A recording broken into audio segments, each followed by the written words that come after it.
जय श्री राम मित्रों, आज की कहानी है दान का महत्व। और चैनल पर नए हो तो चैनल को सब्सक्राइब अवश्य करें। प्रभु राम आपका कल्याण करेंगे। तो आइए शुरू करते हैं। जिस कहानी का हम आज जिक्र करने जा रहे हैं वह एक सच्ची घटना है। लगभग सन 1873 की बात है। भगवान शिव की नगरी कही जाने वाली काशी में एक राजा राज करता था। राजा बड़ा ही धार्मिक स्वभाव का था। उसे आध्यात्मिक ज्ञान में बहुत रुचि थी। एक दिन राजा के मन में सवाल आया कि किसी भी इंसान के मरने से तुरंत पहले और बाद में उसके शरीर के साथ क्या होता है।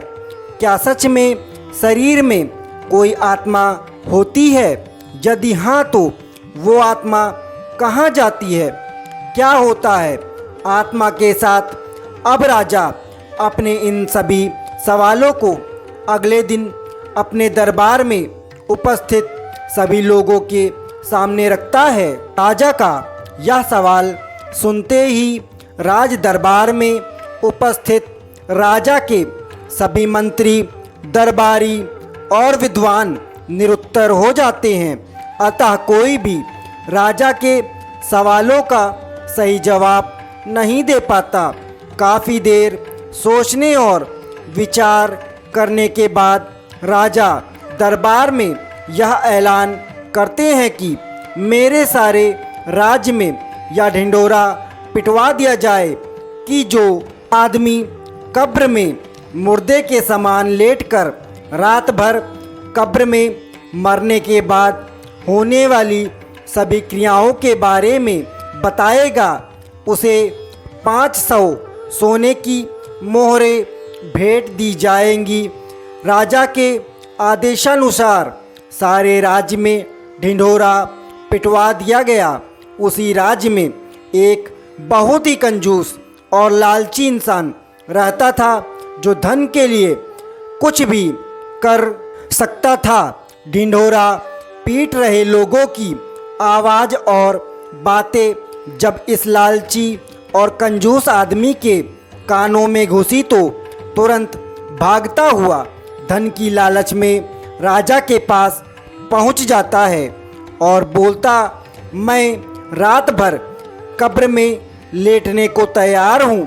फिर राजा ने अपने सेवकों को आदेश दिया कि इस आदमी के लिए अर्थी सजाई जाए। फिर अर्थी सजाई जाती है। अब सब लोग उस आदमी को लेकर जाते हैं। रास्ते में एक भिखारी मिलता है। वह भिखारी उसी लालची इंसान का दोस्त होता है। भिखारी उस लालची आदमी का पीछा करने लगता है।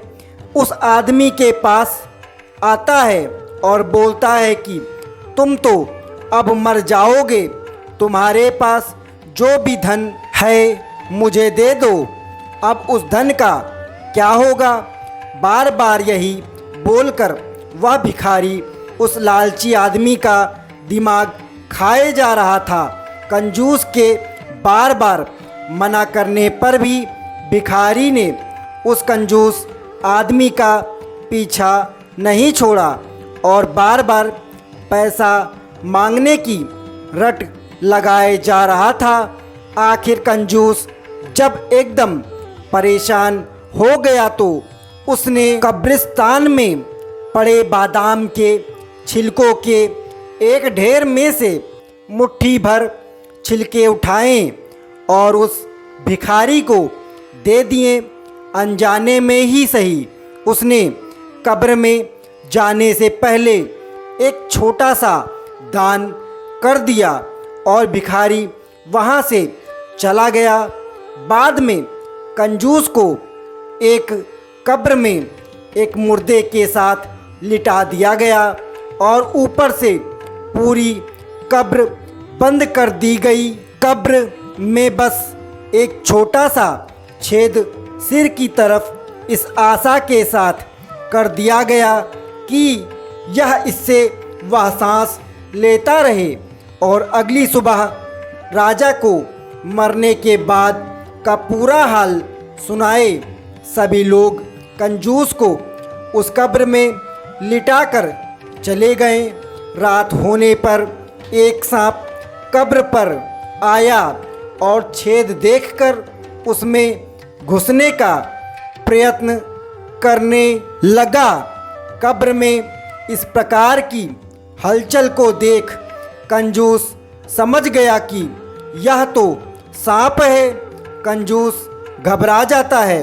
इधर सांप जैसे ही कब्र में घुसने की कोशिश करता है तो उस कब्र में बादाम के काफ़ी सारे छिलके सांप के रास्ते का एक रुकावट बनकर फंस जाते हैं।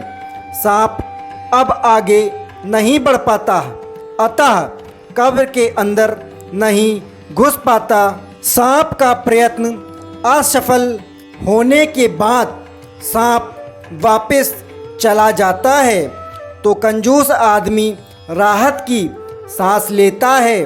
तभी कंजूस आदमी यह सोचता है कि सांप अंदर क्यों नहीं आ सका।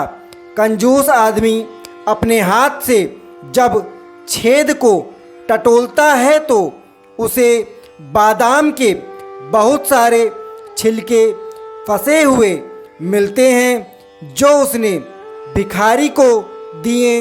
अब कंजूस आदमी समझ जाता है कि दान की वजह से मैं बच गया। अब सुबह होते ही राजा के सभी नौकर बड़ी जिज्ञासा के साथ कब्रिस्तान आए और जल्दी से कब्र को खोदकर कंजूस को बाहर निकाला। मरने के बाद क्या होता है यह हाल सुनाने के लिए कंजूस को राजा के पास चलने को कहा गया। कंजूस ने राजा के नौकरों की बात को अनसुना कर दिया और तुरंत भागकर वह अपने घर गया और अपना सारा जमा धन निकालकर सभी गांव के लोगों और भिखारियों में बांट देता है। कंजूस की इस हरकत और दयालुता को देखकर सभी लोग हैरान थे। इसके बाद अंत में कंजूस को राज दरबार में पूरा हाल सुनाने के लिए राजा के सामने पेश किया गया। कंजूस ने बीती रात सांप व बादाम के छिलकों के संघर्ष की पूरी कहानी कह सुनाई और कहा, महाराज, मरने के पहले और मरने के बाद में सबसे ज़्यादा दान ही काम आता है, अतः दान करना ही सब धर्मों में श्रेष्ठ है। अतः राजा भी यह बात समझ गया और राजा को अपने सभी उत्तर मिल गए। तो दोस्तों, इस कहानी से हमें यह सीख मिलती है कि इस संसार में दान और पुण्य ही हमारे कर्मों को संवारते हैं। मरने के बाद भी दान पुण्य ही हमारे साथ ही रहते हैं और मरने से पहले भी वो हमारे दुर्भाग्य को सौभाग्य में बदलने की ताकत रखते हैं। तो दोस्तों, कहानी अच्छी लगी हो तो चैनल को सब्सक्राइब अवश्य करें। तो बोलिए जय श्री राम।